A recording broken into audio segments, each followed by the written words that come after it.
بسم اللہ الرحمن الرحیم وَلَقَدْ يَسَّرْنَا الْقُرْآنَ لِلذِّكْرِ فَهَلْ مِن مُّدَّكِرٍ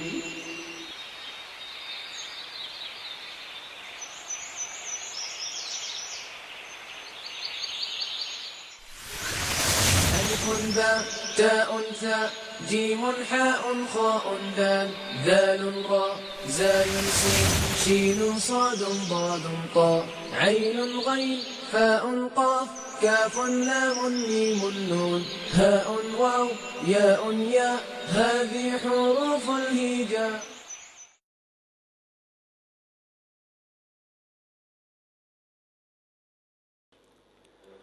اعوذ باللہ من الشیطان الرجیم بسم اللہ الرحمن الرحیم.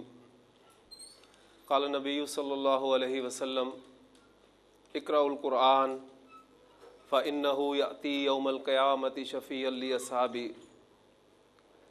اللہ کے رسول صلی اللہ علیہ وسلم نے فرمایا قرآن پڑھا کرو کیونکہ قیامت کے دن اپنے پڑھنے والے کا سفارشی بن کر آئے گا. قرآن مجید قیامت کے دن اللہ کے ہاں بندے کی سفارش کرے گا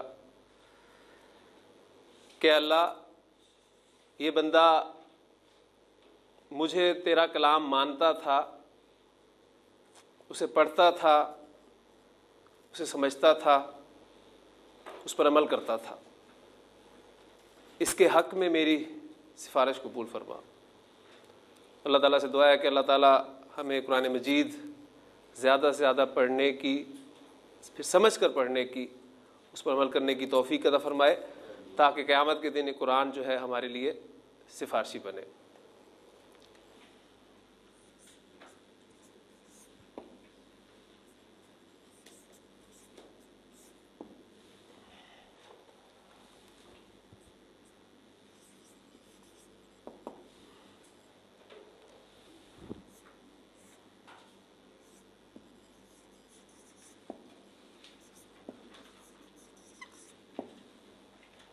لفظ کی دو اقسام ہمارے سامنے آئی تھی، بامانی لفظ اور بے معنی لفظ. اور ہم نے کہا تھا کہ کیونکہ ہم نے قرآن مجید کا مطالعہ یہاں کرنا ہے لہٰذا بے معنی لفظ یا بے معنی الفاظ جو ہیں وہ ہمارے اس سلیبس میں شامل نہیں ہوں گے. اور بے معنی لفظ کہتے کسے؟ ہم اردو میں بہت سارے الفاظ جو ہیں وہ بے معنی بولتے ہیں، مثلا چائے شائے، کھانا وانا. اب اس میں کھانا اور چائے یہ تو ہمارے بامانی الفاظ ہیں، جبکہ شائع اور وانا یہ الفاظ جو ہیں بے معنی لفظ. عربی زبان میں ہر بامانی لفظ کلمہ کہلاتا ہے.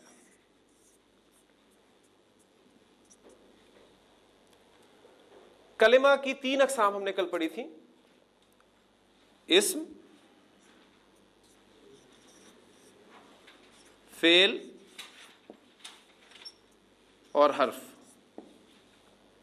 پھر اس کے بعد اسم کی ڈیفینیشن ہم نے یہ دیکھی تھی کہ اسم کے معنی ہوتے ہیں نام کے. تو اسم نام ہے، کس کا نام؟ کسی شخص کا نام. مثلا زید. اور میں نے آپ کو کل بتایا تھا کہ عربی زبان میں 85% اسماء ایسے ہیں جن کے آخر میں ڈبل حرکت یعنی تنوین آتی ہے. تو جو بھی اسم آپ کے سامنے بورڈ پر آئے گا اس کے بارے میں غالب گمان ہمارا یہی ہوگا کہ یہ اسم جو ہے اس پر تنوین آتی ہے اور یہ ان 85% اسماء میں شامل ہے، الا میں اس کے بارے میں آپ کو مزید کچھ بتاؤں. شخص کا نام، جگہ کا نام.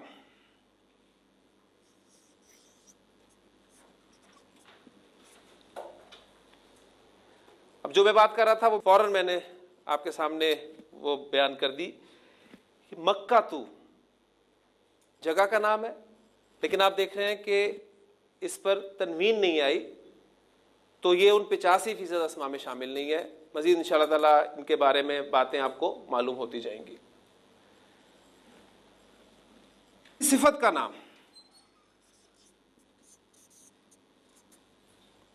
صالح، صالح نیک کے لیے لفظ استعمال ہوتا ہے.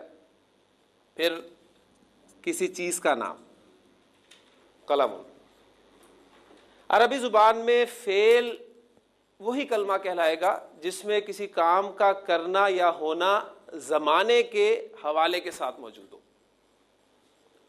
زمانے کے حوالے سے مراد کیا ہے؟ میں آپ کے سامنے ایگزامپلز لکھتا ہوں. دیکھیں یہ ایک لفظ ہے, کلمہ ہے مارا, اور اس سے پہلے انڈرسٹوڈ ہے کہ اس نے مارا.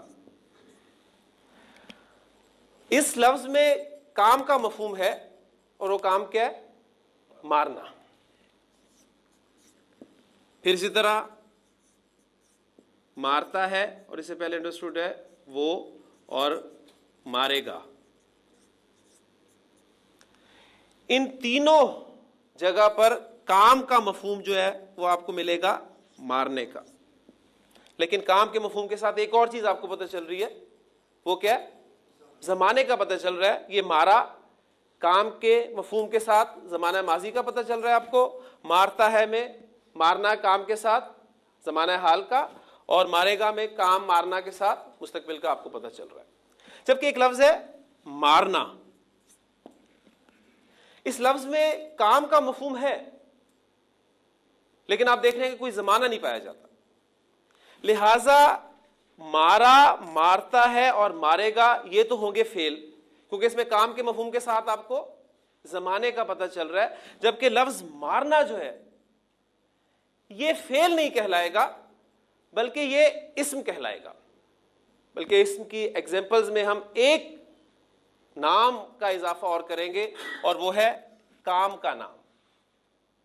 تو اسم کی تعریف کے بعد جو ایگزامپلز ہمارے سامنے آ رہی ہیں وہ کسی شخص کا نام زیدن, کسی چیز کا نام قلم, کسی جگہ کا نام مکہ تو, کوئی صفت صالح, یا کام کا نام بھی عربی زبان میں اسم کہلاتا ہے. اور پھر اب جو ہے کہ مارنا کی عربی کیا ہوتی ہے؟ وہ ہوتی ہے ضربن. اور یہ لفظ بھی آپ اردو زبان میں استعمال کرتے ہیں, اس نے ضرب لگائی. ٹھیک ہے, ضرب کے معنی ہے مارنا کے. کلمہ کی قسم حرف جو ہم نے پڑھی تھی وہ یہ تھی کہ یہ وہ کلمہ ہے جو اپنے معنی اس وقت تک واضح نہیں کر سکتا جب تک یہ کسی دوسرے کلمہ کے ساتھ مل کر نہ آ جائے. اب سب سے پہلے ہم انشاءاللہ تعالی اسم سے آغاز کریں گے. اسم کی ڈیفینیشن ہمارے سامنے آ چکی ہے, اس کی ایگزامپلز ہمارے سامنے آ چکی ہیں. مزید اس کے متعلق ہم جاننے کی کوشش کریں گے, کیونکہ میں نے کل آپ کو بتایا تھا کہ عربی زبان میں جملہ فعل کے بغیر بھی بن سکتا ہے. لہٰذا ہم پہلے اسم پڑھیں گے, پھر اس کے بعد فعل شروع کریں گے, اور ان کے درمیان میں ہی اسم پڑھتے ہوئے اور فعل پڑھتے ہوئے مختلف حروف کا مطالعہ کریں گے.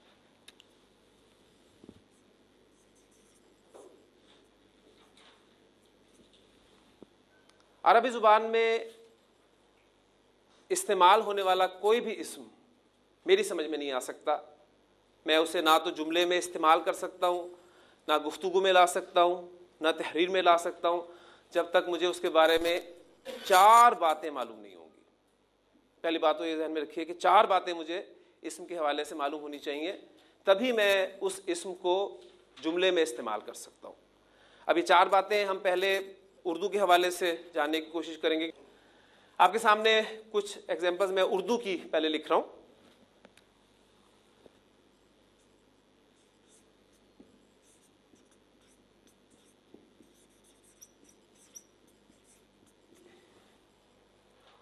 اردو بولنے والا, پڑھنے والا ہر شخص اس جملے کو بخوبی سمجھ سکتا ہے. ایک لڑکے نے محمود کو مارا. اس جملے میں ایک کام ہوا ہے مارنے کا, اور اس کام کو کرنے والا کون ہے؟ ایک لڑکا. اس کا مطلب ہے کہ اس فعل کا فاعل جو ہے وہ ایک لڑکا ہے, اور یہ کام کس پر ہوا ہے؟ محمود پر. یعنی اس فعل کا مفعول محمود ہے. تو یہ فعل, فاعل اور مفعول یہ اردو کے اعتبار سے ہم سب لوگ جانتے ہیں. ایک جملہ اور لکھ رہا ہوں.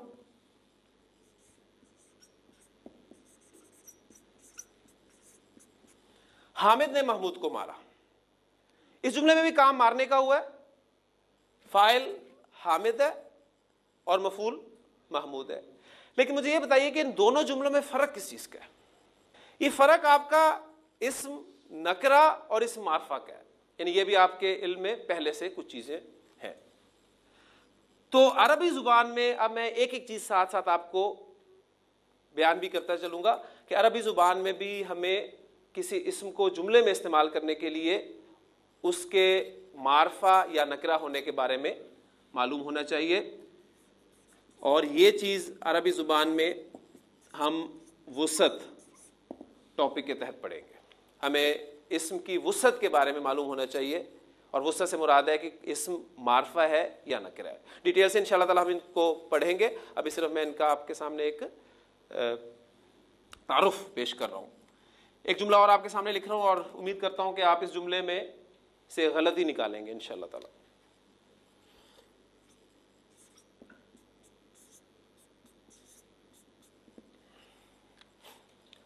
دیوار گر گیا. یہ کیا غلطی ہے اس میں؟ دیوار گر گئی. یہ میں نے غلطی کیوں کی؟ مجھے جملہ بنانا تھا جس میں دیوار اسم میں استعمال کرنا چاہ رہا ہوں, لیکن اب مجھے اس دیوار اسم کے بارے میں پتہ نہیں کہ اردو زبان میں اس اسم دیوار کا استعمال مذکر ہوتا ہے یا مؤنث ہوتا ہے. لہٰذا مجھ سے یہ غلطی ہوگی. اگر مجھے معلوم ہوتا کہ دیوار کو اردو زبان میں مؤنث استعمال کرتے ہیں تو میں یہاں جملہ لکھتا دیوار گر گئی. تو عربی زبان میں بھی بالکل اسی طرح ہوگا. ہمیں اسم کے مذکر یا مؤنث ہونے کے بارے میں پتہ ہونا چاہیے, اور یہ چیز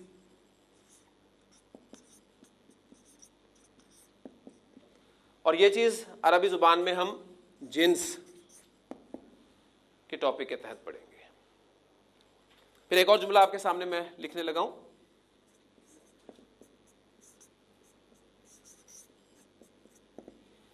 دیوار گر گئی, یا تو دیواریں گر گئی ہوں.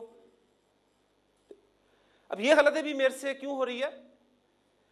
مجھے لفظ دیوار, اسم دیوار کی جمع کے بارے میں معلوم نہیں ہے. میں یہاں استعمال جمع کا لفظ کرنا چاہ رہا ہوں, لیکن مجھے معلوم نہیں ہے, لہذا میرے سے غلطی ہوگی. یعنی مجھے عربی زبان میں بھی واحد,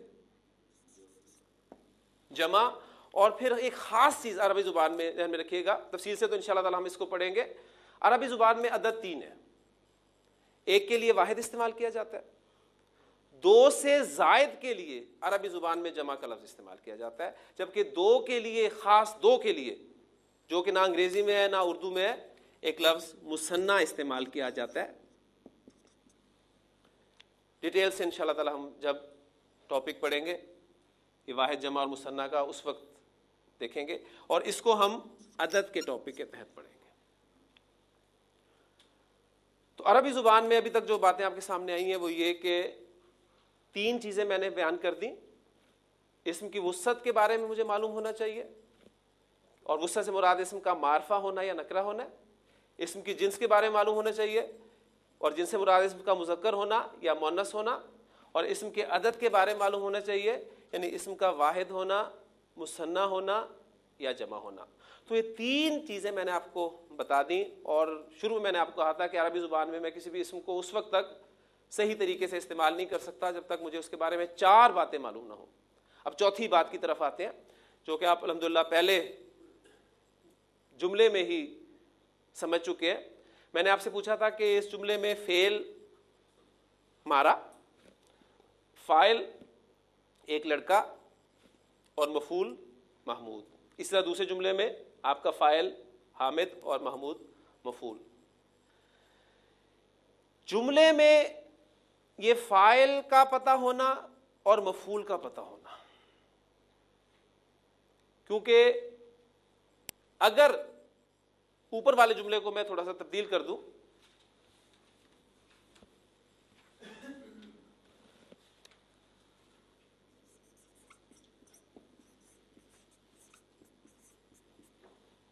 محمود نے حامد کو مارا,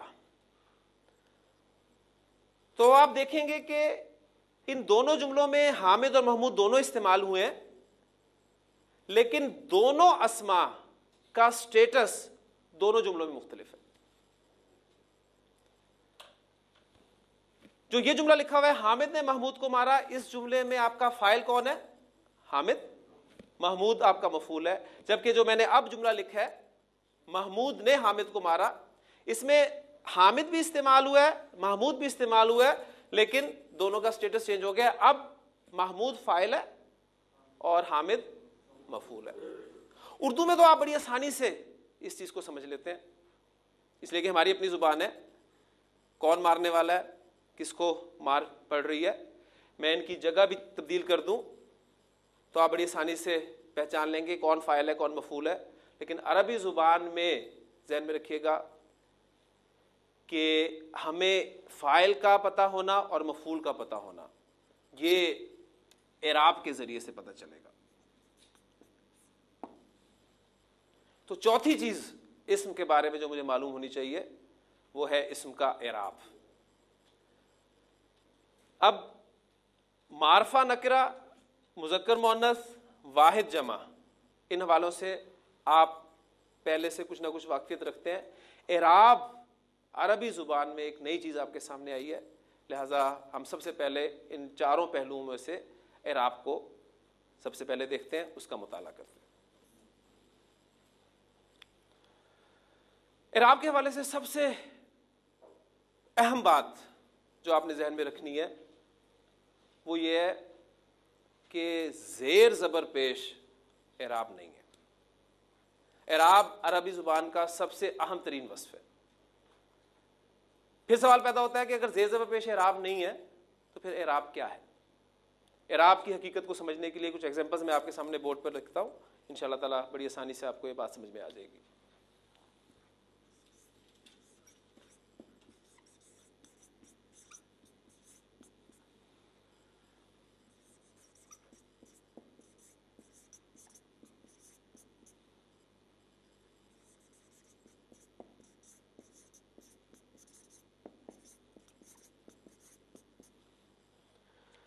تین جملے میں نے آپ کے سامنے بورڈ پہ لکھے ہیں.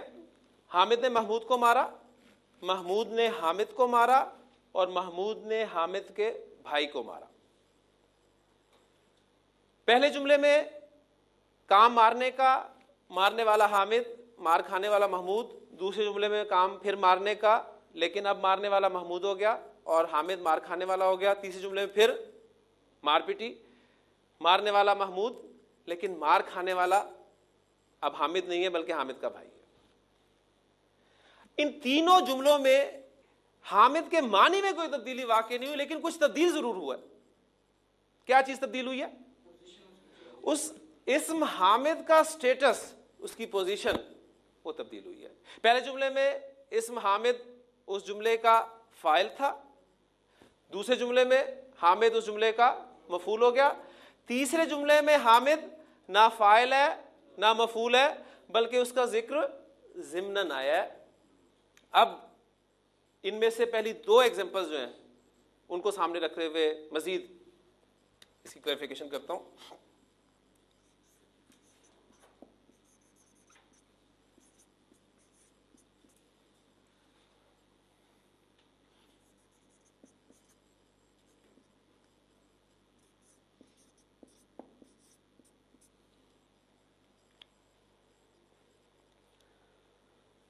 میں نے دو جملے آپ کے سامنے بورڈ پر اور لکھے ہیں.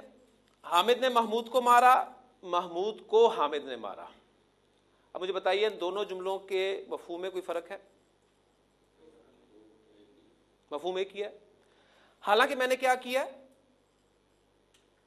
حامد اور محمود کی جگہ تبدیل کر دی، لیکن جملے کے مفہوم میں کوئی فرق نہیں پڑا.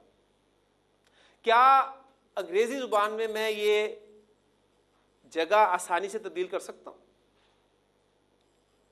مفہوم میں فرق پڑتا ہے؟ دیکھتے ہیں.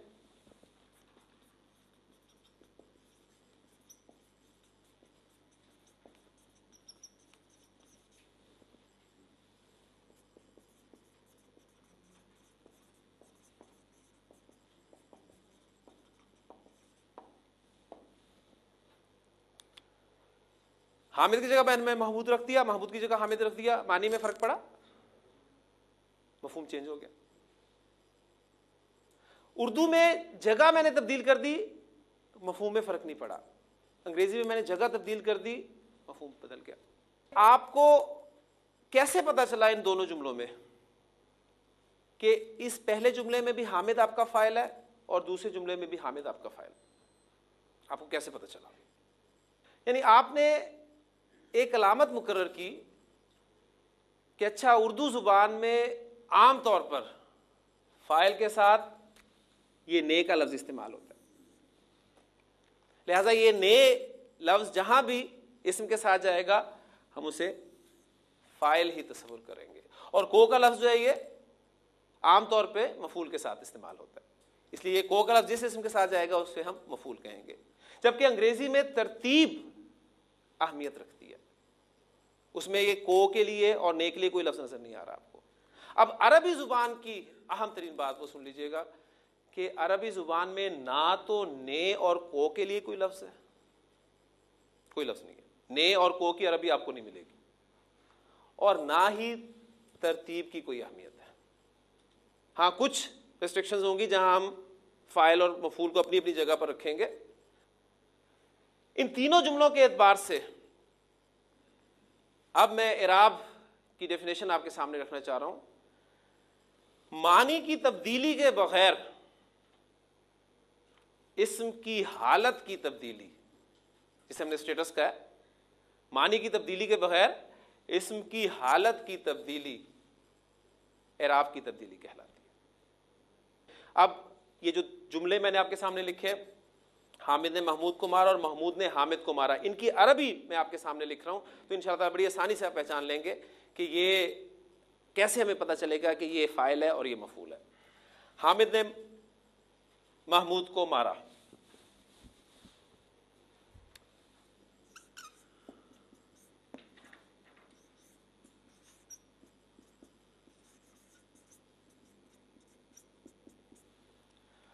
ضرب حامد محمودن، اور اس کا الٹ مفہوم دینے والا جملہ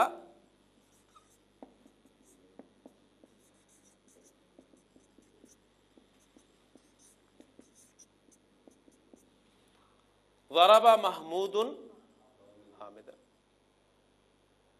اب آپ دیکھ رہے ہیں کہ جب حامد جملے میں فاعل کے طور پہ استعمال ہوا تھا تو اس پہ میں نے دو پیش ڈالی تھی، اور جب حامد جملے میں مفعول کے طور پہ استعمال ہوا تو میں نے دو پیش کی جگہ پر دو زبر استعمال کی. اسی طرح محمود کے حوالے سے آپ دیکھ سکتے ہیں، محمود جب مفعول کے طور پہ تھا تو دو زبر کے ساتھ استعمال ہوا تھا، اور جب فاعل کے طور پہ آیا تو دو پیش کے ساتھ آیا. آپ کلمہ پڑھتے ہیں لا الہ الا اللہ محمد رسول اللہ صلی اللہ علیہ وسلم. اس کلمہ میں آپ کو اس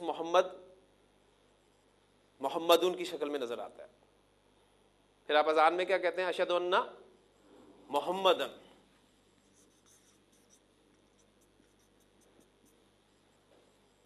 پھر آپ درود شریف پڑھتے ہیں، اس میں آپ کیا کہتے ہیں؟ اللہم صلی علی محمدن. اب اسم محمد صلی اللہ علیہ وسلم آپ دیکھ رہے ہیں کہ تین شکلوں میں استعمال ہوا ہے، لیکن شاید آپ نے کبھی غور نہ کیا. اب تینوں جگہ پر اسم محمد صلی اللہ علیہ وسلم کے معنی محمد صلی اللہ علیہ وسلم ہی ہے. ٹھیک،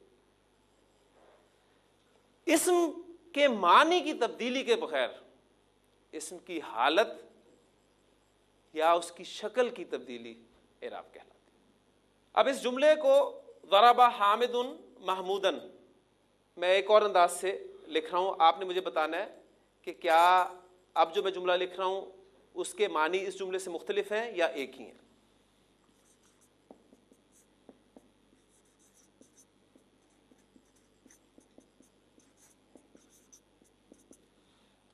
ضرب محمودن حامدن، ہاں یہ دونوں جملوں کے معنی ایک ہی ہیں یا مختلف ہو گئے؟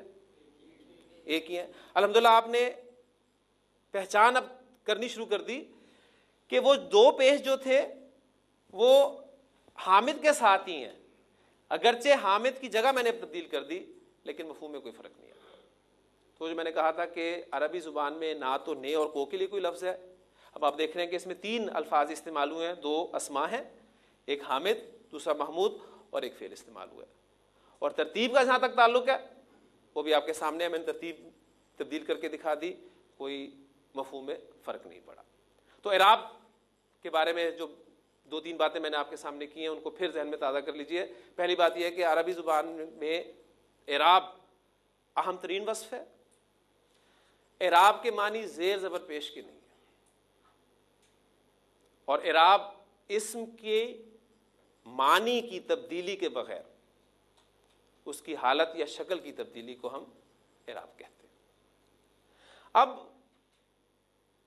جس طرح ہم نے پڑھا کہ عربی زبان میں وسعت کے اعتبار سے اسم یا تو معرفہ ہوگا یا نکرہ ہوگا، جنس کے اعتبار سے یا تو مذکر ہوگا یا مؤنث ہوگا، اور عدد کے اعتبار سے یا واحد ہوگا یا مثنیٰ ہوگا یا پھر جمع ہوگا۔ اس اعتبار سے اب ہم اعراب کے حوالے سے بھی اس کو پورا کرتے ہیں۔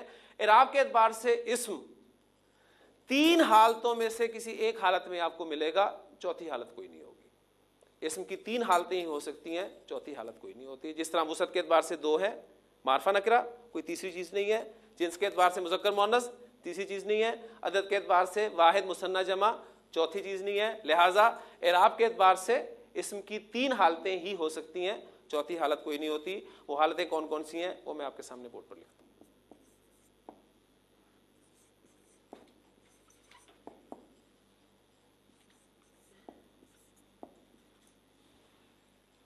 اعراب کے اعتبار سے اسم ان 3 حالتوں میں سے کسی ایک حالت میں آپ کو قرآن مجید میں ملے گا، یا اس کی حالت حالت رفع ہوگی، یا اس کی حالت حالت نصب ہوگی، یا اس کی حالت حالت جر ہوگی، چوتھی حالت اس کی کوئی نہیں ہوگی۔ اسم کی بنیادی حالت جس حالت میں ہمیں وہ بلٹ ان فارم میں ملتا ہے وہ اس کی حالت رفع ہوتی ہے۔ پھر کسی نہ کسی وجہ سے اسم اپنی حالت تبدیل کرتا ہے، حالت نصب میں جاتا ہے یا حالت جر میں جاتا ہے۔ کوئی نہ کوئی وجہ ہوگی جس وجہ سے اسم اپنی حالت یعنی اعرابی حالت تبدیل کرے گا۔ بغیر وجہ کے اسم نہ تو آپ کو حالت نصب میں نظر آئے گا نہ حالت جر میں نظر آئے گا۔ ہاں بنیادی حالت اس کی حالت رفع ہوتی ہے۔ اب اتنا آپ کو اندازہ 2 ایگزامپلس پچھلی کرنے سے یقیناً ہو گیا ہوگا کہ آپ نے ایک اندازہ لگا لیا کہ اچھا اگر کسی جملے میں کسی اسم کو میں فاعل کے طور پہ استعمال کرنا چاہتا ہوں تو وہ اس کی حالت رفع ہوتی ہے، اور اگر مفعول کے طور پہ استعمال کرنا چاہتا ہوں تو وہ حالت نصب ہوتی ہے۔ ٹھیک، اب ہم دیکھیں گے کہ عربی زبان میں 85% اسماء جن کے بارے میں ہم نے بات کی تھی، 85% اسماء یہ وہ اسماء ہیں جن پہ تنوین آتی ہے۔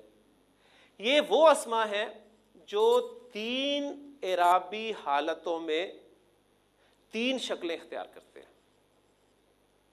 3 اعرابی حالتیں، 3 شکلیں، لیکن ان کی 3 جو مختلف شکلیں ہیں اس میں تبدیلی بڑی چھوٹی سی مائنر سی تبدیلی ہے، بڑی آسانی سے آپ پہچان لیتے ہیں، اور اس کے ایگزامپل میں آپ کو پہلے دے چکا ہوں۔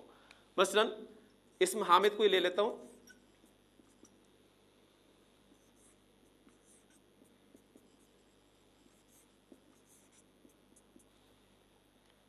حامدن، حامدن، حامدن۔ حامدن حالت رفع، حامدن حالت نصب، حامدن حالت جر۔ تو اسم حامد آپ کو عربی زبان میں ان 3 حالتوں میں سے یا ان 3 شکلوں میں سے ایک شکل میں ملے گا، اور آپ الحمدللہ اس کو پہچان کرنی شروع کر دیں۔ یعنی پہلا ہمارا جو ہے ٹارگٹ وہ یہ ہے کہ ہم اسماء کو قرآن مجید سے پہچانیں۔ انشاءاللہ تعالیٰ کل میں آپ کی پریکٹس پہلے ہی کرواؤں گا، قرآن مجید کی ایک سورت کے کچھ اسماء میں آپ کے سامنے یہاں بورڈ پر لکھوں گا، اور آپ خود پہچانیں گے انشاءاللہ تعالیٰ کہ یہ اسم یہاں پر حالت رفع میں استعمال ہوا ہے، حالت نصب میں استعمال ہوا ہے یا حالت جر میں استعمال ہوا ہے۔ کیونکہ جو بھی قاعدہ پڑھیں گے اس کی ساتھ ساتھ اپلیکیشن ہوتی رہے گی، تو انشاءاللہ تعالیٰ آپ کی جو انڈرسٹینڈنگ ہے وہ بہتر سے بہتر ہوتی جائے گی انشاءاللہ تعالیٰ۔ اب ایک بات میں نے آپ کو بتا دی، آپ کا ذہن ماشاءاللہ ساتھ ساتھ کام کر رہا ہے کہ آپ نے دیکھ لیا کہ اسم کو حالت رفع میں 2 پیش کے ساتھ، نصب میں 2 زبر اور 1 الف ایڈ کیا گیا، اور حالت جر میں 2 زیر کے ساتھ ظاہر کیا جا رہا ہے۔ اب میں محمود اسم لکھتا ہوں، محمود،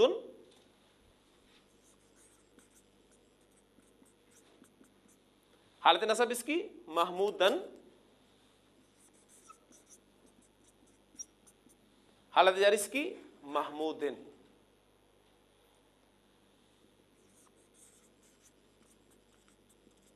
محمد صلی اللہ علیہ وسلم، حالت نصب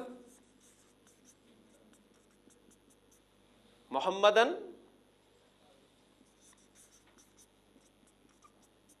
اور حالت جر محمدن۔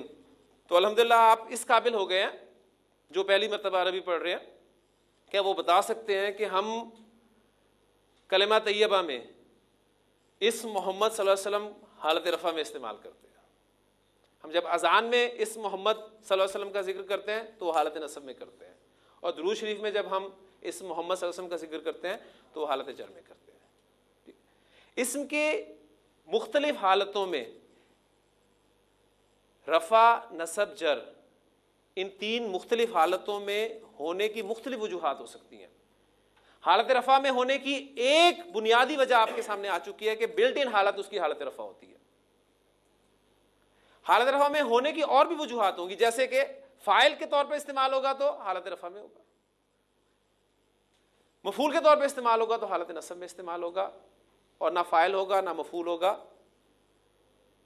تو اس کا تعلق کسی اسم کے ساتھ قائم کیا گیا ہوگا، یا کچھ حروف سے پہلے ایسے آئیں گے جو اس کو حالت جر میں لے جائیں گے، تب وہ حالت جر میں جائے گا۔ اب یہ جو تینوں ایگزامپلز میں نے آپ کو دی ہیں، کلمہ کی، اذان کی یا درود شریف کی، اس میں بات ایک ذہن میں رکھیے گا کہ لازمی نہیں ہے یہ کہ آپ کو جب بھی کوئی اسم حالت رفع میں ملے تو وہ فاعل ہی ہوگا۔ میں نے آپ کو بتایا کہ اسم کی تینوں حالتوں کی مختلف وجوہات ہو سکتی ہیں۔ ایک وجہ اس میں سے یہ ہے کہ استعمال ہوتا ہے تو حالت رفع میں استعمال ہوتا ہے، لہٰذا آپ اب اس کو اس کے ساتھ کنیکٹ کرنے کی کوشش کیجیے گا کہ لا الہ الا اللہ محمد رسول اللہ صلی اللہ علیہ وسلم میں محمد اسم جو ہے فاعل ہے، وہاں کوئی فعل کا ذکر نہیں ہوا، ذہن میں رکھیے گا، وہاں صرف یہ بات ہے، ایک جملہ ہے کہ محمد صلی اللہ علیہ وسلم اللہ کے رسول، ٹھیک۔ اسی طرح حالت نصب میں جو اذان میں آپ استعمال کرتے ہیں وہاں وہ مفعول کے طور پہ استعمال نہیں ہوا۔ یہ جو میں نے آپ کو بات کی ہے، پھر دہراتا چلوں کہ اسم کی مختلف اعرابی حالت ہونے کی مختلف وجوہات ہو سکتی ہیں، جس میں سے ایک وجہ آپ کو پتہ چل گئی ہے کہ فاعل کے طور پہ ہوگا حالت رفع میں، اور مفعول کے طور پہ ہوگا تو حالت نصب میں استعمال ہوگا۔ باقی وجوہات انشاءاللہ تعالیٰ وقت کے ساتھ ساتھ آپ کو پتہ چلتی چلیں گی، اور وہ جو میں نے بات آپ سے کل کہی تھی کہ آپ نے کمپیریزن اپنا ضرور کرتے رہنا ہے کہ کل آپ کو کیا معلوم تھا، آج آپ کے علم میں کیا اضافہ ہوا ہے۔ ہاں جی، اب میں کچھ مزید اسماء کی پریکٹس آپ کو کرواتا ہوں۔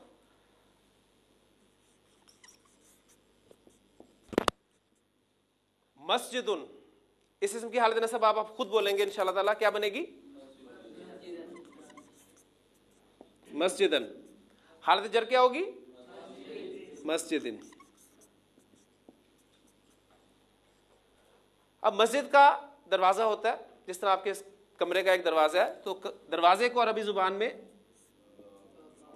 بابن کہتے ہیں، بابن۔ یہ حالت رفع ہوگی، حالت نصب کیا ہوگی اس کی؟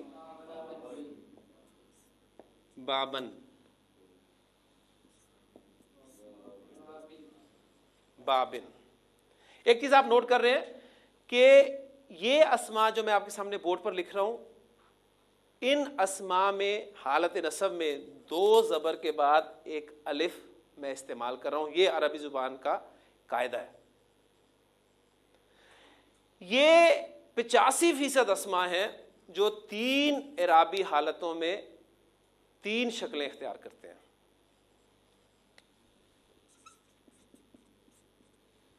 اب اگر میں آپ کو ان اسماء کا نام بتا دوں تو انشاءاللہ تعالیٰ آپ کو ان کا نام یاد کرنے میں کوئی مشکل پیش نہیں آئے گی۔ ان اسماء کو جو کہ 85% ہیں، تین حالتوں میں تین شکلیں اختیار کرتے ہیں۔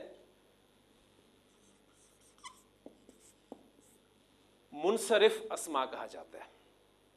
آپ نے منصرف کے معنی کیا ہیں اس کے چکر میں بھی نہیں پڑھنا، ٹرمز ہر سبجیکٹ میں استعمال کی جاتی ہیں، اور ہم شاذ ہی ٹرمز کے معنی کے چکر میں پڑتے ہیں، ہم بس یاد کر لیتے ہیں۔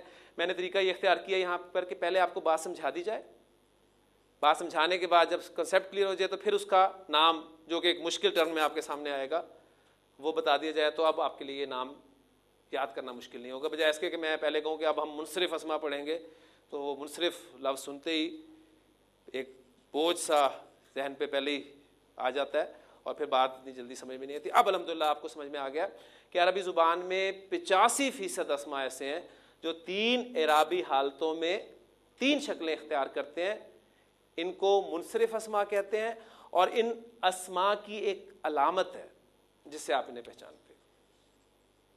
پہچان لیں گے علامت کیا ہے ان کی؟ ماشاءاللہ، ان اسما کی علامت ہے تنوین، چاہے 2 پیش آئیں، چاہے 2 زبر آئیں، چاہے 2 زیر آئیں۔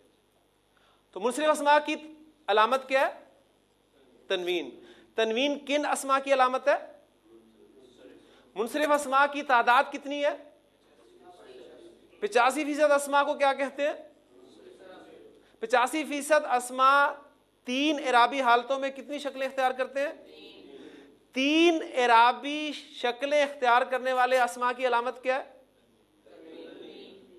تنوین کن اسما کی علامت ہے؟ منصرف اسما کسے کہتے ہیں؟ وہ اسما جو 3 حالتوں میں 3 شکلیں اختیار کرتے ہیں اور ان کی علامت تنوین ہے۔ ٹھیک، بالکل اسی طرح جس طرح ایک مومن بندے کی علامت نماز ہے، آپ نے منصرف اسما کو پہچاننا ہے تنوین سے، اور ایک مومن بندے کو آپ نے پہچاننا ہے نماز سے۔